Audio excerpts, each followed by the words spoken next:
안녕하세요. Riding on the Korean wave. Welcome to Friday's edition of the Culture Wave. I'm Kwon-soa in Seoul. Explore with us Korea's culture from all aspects and stay up to date with K-entertainment, K-esports, K-movies, K-everything. Now Friday means we have our co-host Bella Kim with us in the studio. Hello, Bella. Hi, Soa. Happy Friday, Soa. Happy Friday to you. And happy Friday to everyone joining us today on the Culture Wave. I'm Bella here to co-host and fill you guys in with some exciting K-entertainment news, especially focused on K-pop today. Getting excited about that. And we're also joined by our Arirang's News Features reporter, Eun-hee. Welcome, Eun-hee. Hi, Eun-hee. Hello, Bella. Hi, Soa. And hello, everyone. I'm Arirang's News Features reporter, Eun-hee. So, Eun-hee, I heard you have an esports story lined up for us today. Something, one of your favorites, but also one of Bella's favorites. Yes. So what's the story about today? Yes, so as we all know, South Korea is already the global gaming powerhouse. And so this time I went to a gaming festival where I could really feel that it's continuously laying the groundwork to develop and discover the next generation of gaming talent. So I went to check out the 2025 Gyeonggi Esports Festival, and it turned out to be so much more than just a celebration of gaming. Let's all take a closer look. This group of people are university students in their everyday lives. But for this moment, they are the stars of the stage as gamers. The 2025 Gyeonggi Esports Festival has kicked off at Kintex, bringing together a diverse range of participants. This annual event strives to reshape the perception of esports and make it an integral part of everyday culture by making it more accessible. This year, the introduction of a tournament for disabled players adds greater meaning to the event. It shares the message that regardless of physical limitations, everyone can connect and enjoy the experience of gaming. I have an intellectual disability, which makes it hard to express my emotions. I joined this tournament because it features a game I'm familiar with, so I felt confident. Whatever the result, I try to accept it and move forward. Being here on the ground, we can clearly see just how much interest people of all ages in South Korea, a global gaming powerhouse, have in a wide variety of games. But beyond the popularity, what's truly striking is the growing effort to nurture new talents in the industry. Debuting this year, the 2025 Korean Esports League kicked off with eternal return matches at the festival and continues with competitions across the country, including PUBG Mobile and FC Mobile tournaments. With teams from 14 regions participating, the league runs through October, providing a platform for the next generation of esports stars, the future fakers of Korea. Well, Eun-hee, I think this is not just for esports fanatics, but also for people like me who are not as aware of esports as you are, Eun-hee, our esports expert here. But I think just being at the event is great with all the cosplay and also the colorful events that you see there. So how was the experience for you at this specific festival? Yeah, so just like you said, I enjoyed the scene very much, but it was also very exciting to see people of all ages gather to enjoy the festival. And what stood out most to me were the university student teams and the gamers with disabilities, all incredibly meaningful and full of joy. On top of that, I'd love to highlight Korea's newly launched National Esports League, which kicked off on Friday.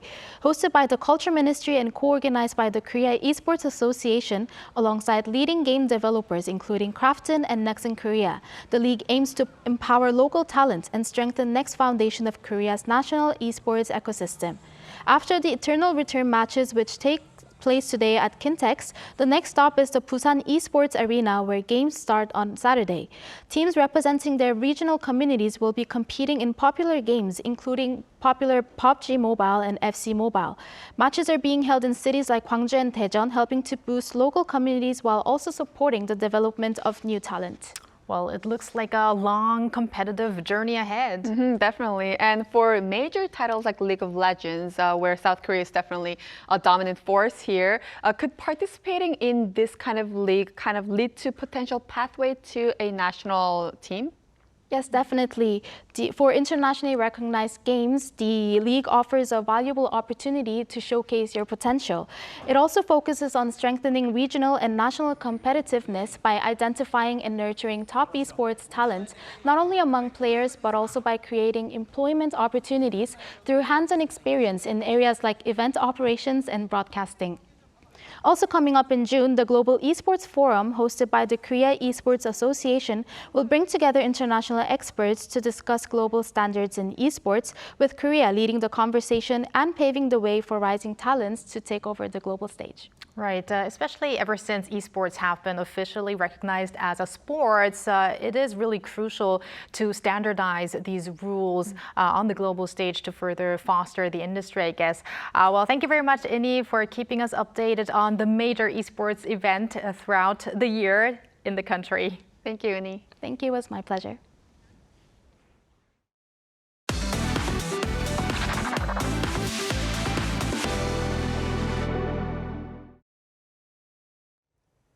Time for some K-entertainment news with Bella Kim. Bella, as you hinted in the opening, I guess today it's all about K-pop. So who are we going to start off with? We are going to start off with Baekhyun. His latest album, Essence of Reverie, has become a million seller. According to Hanta chart, Baekhyun's 5th EP reached the milestone just 2 days after its release. This marks his 4th consecutive million seller out of a total of 5 solo albums. And it's also notable that this record makes him the first K-pop solo singer to achieve the feat in the 21st century.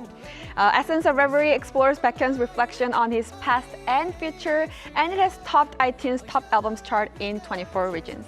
Meanwhile, Baekhyun will meet with his fans around the globe during his first world tour starting next month. Well, we've seen a number of artists, million seller artists, but doing it 4 times? Wow. Well, Bella, our next story is also about K-pop, but this time it's about a group. Right, we're going to talk about NCT 127. They have just wrapped up their 4th world tour with a finale concert at the Tokyo Dome. The group kicked off a Neo City The Momentum world tour in January here in Seoul Sky Dome and met with the fans in over 15 regions across North America and Asia through 24 shows in total. This tour was held in hopes of continuing to move forward as one team and to show off their unlimited energy. They also reached their 100th solo concert during this world tour as well, and the finale concert to wrap up the 5-month-long tour was held on May 21st to 22nd at the Tokyo Dome in Japan. On top of performing their hit songs, the group also thrilled the fans even more by performing Japanese tracks as well. Well, they put so much effort for this concert. Yes. And now we're going to move on to a group that's not that didn't wrap up their tour, but they're going to kick off their tour. That is correct. Rise will hold their first solo concert, the 2025 Rise Concert Tour, from July 4th to 6th at the K-Expo Dome here in Seoul. It will then expand to over 14 locations worldwide, including Hong Kong, Japan, Singapore, and Indonesia. And notably, the Seoul concert, which will kick off the tour, sold out all the shows just through advanced ticket sales for official fan club Breeze members. Meanwhile, Rise released their first full-length album, Odyssey, on May 19th, reaching #1 on domestic and international charts. Wow, exciting news for Breeze all around the world. Yes. Well, thank you very much, Bella, for those updates, and stick around. Will do. And now time to go over to our AI anchor, Ari, for other culture-related news. Ari? Hello and welcome to your AI guide to the latest cultural updates from Korea. Here's our top story. The Seoul International Book Fair, Korea's largest literary festival, returns next month. Under the theme, The Last Resort, this year's event invites visitors to explore books as sources of comfort and resilience amid today's increasingly challenging world. The fair will bring together over 530 publishers and literary organizations from 17 countries, including Germany, the UK, Thailand, and Saudi Arabia. It features a variety of programs ranging from book markets and exhibitions to author talks and signing events, celebrating the power of books to inspire and connect. It runs from June 18th to 22nd at COEX in Seoul. The Culture Ministry will launch the 2025 UNESCO Heritage Tour in June, inviting foreign content creators living in Korea to dive deeper into the country's rich history and culture. The program, which will run across 5 sessions through November, explores Korea's UNESCO-listed cultural heritage that includes 16 World Heritage Sites, 23 items of intangible cultural heritage, and 20 entries on the Memory of the World Register. Kicking things off at the Musongso원, a historic Confucian academy located in Jeollabuk-do province. The tour takes creators across Suwon, Gwangju, Yosu, and beyond, offering a first-hand look at Korea's deep cultural roots and historical legacy. Video highlights from each session will be shared on the KoreaNet YouTube channel. For further details, visit www.heritageinkorea.kr. Korea's digital music market has nearly doubled in size in just 4 years.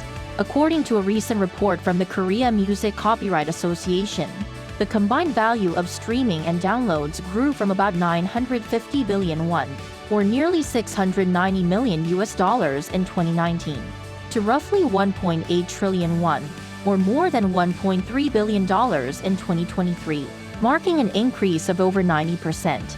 Streaming alone saw even sharper growth, surging by more than 95% during the same period. The association said Korea's digital music market has now surpassed Japan's, long recognized as Asia's leading music market, with streaming emerging as the key driver behind the rapid growth. That's all from me. Stay tuned to the Culture Wave.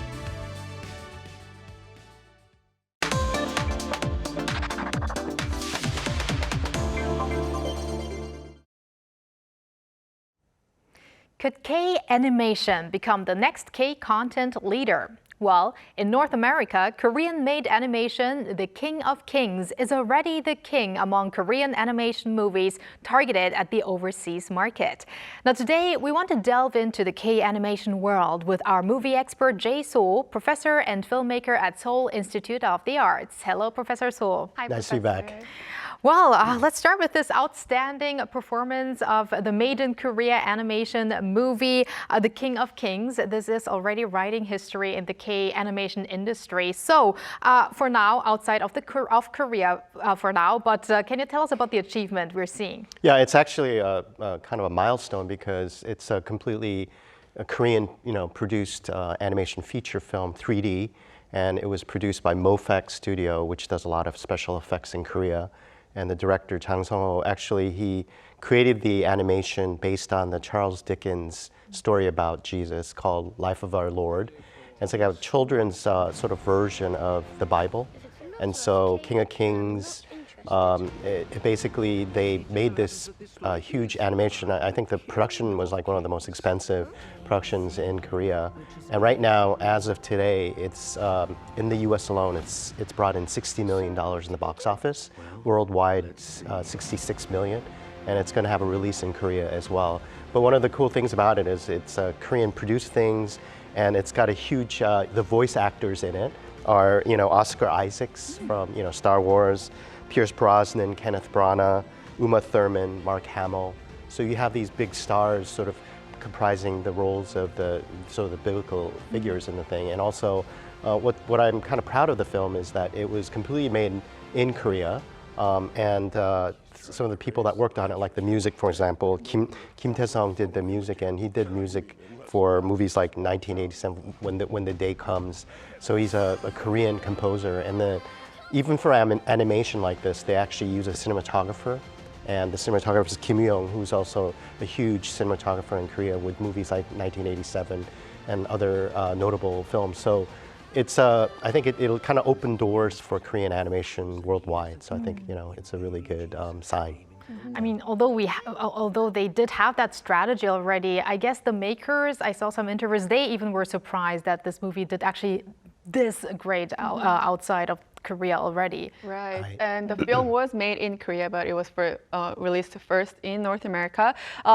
This approach of targeting a foreign audience first, would you say this is kind of like the new chapter in the potential of K-animation feature production? Well, I think it's definitely kind of a first in the sense that it was something that most productions done in Korea are made for Korean audiences, and then if you're lucky, like Parasite, it gets the audiences outside of Korea. But this movie, from the get-go, all the voices were done in English. So it was targeted for a sort of an English sort of audience, for the movie. And I think it does open a new chapter in animation. Korean animation has a very deep history. It started in 1936 with a movie called Baekhyun. So we've had a very long line, and also recently we've had hits like Heartspring, Teeny Pig of Love, and the Exorcism Chronicles. So there seems to be sort of a trend towards animation right now, and I think The King of Kings was something I think director Jang Sung-ho, who runs a CG VFX company, he did it as a labor of love, really, and he's a devoted Christian himself. So I think in America, especially because it's a very religious country, people don't really think that, but so this movie really hit, I think, a nerve with them, and I'm really surprised by the numbers as well. Yeah. Well, I'm also very excited of how the movie will do in Korea later in the year. But speaking of also, you mentioned Parasite before, but director Bong Joon-ho and also director Kim Tae-yong, some big names, they are also in the process of making K-animation productions. What do you make of their attempt? Well, it's been in the sort of the news a lot. Especially with director Bong Joon-ho, who just finished Mickey 17, people are like, what are you doing next? And he's wanted to do an animation feature for a long time. So the working title right now is called The Valley. It's based on a Claire Nouvien's short story, I guess a novella called The Deep Extraordinary Creatures of the Abyss. So it happens underwater. And again, like MoFac, there's a company called the Fourth Creative Party, which is a Korean-based sort of VFX CG company that's doing all the effects on that. And director Bong, if you think of Okja, we had the super pig in it. In Mickey 17, you had the creepers. So he's really into sort of creatures and building, world building. So, I think it's a natural extension of that as well. But we also have, as you mentioned, Kim Tae-yong is coming out in the same year, I think in 2027, when the release is happening, with a movie called Gokdu. And this one is kind of an animation based on sort of a Korean sort of situation where in the past, in the Joseon dynasty, when somebody of higher sort of, the lords would die, they would make a sort of a little, I guess like a big puppet of the actual person and put it inside, with the person. So it's a story like that based on sort of traditional Korean culture and history. So I think it's interesting that two directors that are kind of already in their own sort of world building stage are going into a genre like animation, which seemingly is happening at the same time. Yeah. So it looks like in a couple of years from now, we'll be able to watch those as well, but we won't have to wait that long for this one that we're going to talk now. So let's talk about the first Korean animated film to debut on Netflix, which is Lost in Starlight, or 이별의 필요한 in Korean, or 별의 필요한, I should maybe say. But it is coming in a week from now. So what are your expectations? I mean, we just mentioned director Bong Joon-ho, and he actually also spoke well of this one. Right. This is an animation feature that's going to be playing on Netflix, and it's launching on, I think, the May 30th. And I've only seen the teaser for this, but the animation style is really fantastic. I think for a Korean animation, it's different from, the land of anime is actually Japan, a lot of Japanese animation, but I think it has a kind of a different feel to it. And the stars behind it is Kim Tae-ri, plays the main lead, and then Hong Kyung plays the love interest. So it's kind of a romantic story about sort of it's based on like a future of Seoul, like in 2050, and the main character, the woman, wants to go to Mars, space exploration, and the male character, Jay, is a musician. And so it's their love story, and basically done in a Korean style, but done in animation. As you mentioned, director Bong Joon-ho really liked it because I think he talked about how the visual storytelling is really amazing in it. And the director, actually, her name is Han Ji-won, and she won this movie called Coffee Rack at the Seoul Indie Animation Film Festival a couple years ago. She won the grand prize for that. So I think this is based on that. I think Netflix gave her a chance to make a movie, and it's the first sort of like full-length Korean feature on, basically done on Netflix. So really looking forward to it. And I think I heard some of the techniques they used in it was they used a lot of motion capture. So the actors basically, when they were recording their sounds, actually put movement in to their acting, which were kind of reflective of the final product as well. So I think what's great about animation is that you could create everything from scratch, and that's also the hard part. It's painstakingly long, so it's taken a couple of years, but it's now about to see everybody else, the audiences, and we'll see how they react to this story. Right. Well, Very let's tune soon. into that one. May 30th, we'll mark our calendar on Netflix. A lot of K animations are doing great. Why do you think Korean animation is, in the spotlight these days? Was it always the strength, or do you think it's kind of showing progress these days? Well, I actually think Korean animation has as I told you before, it has a rich history. We've had, in 1936, the first animation done, and then we have Robot Taekwon V, and the Citizen of Bucheon, Dooley.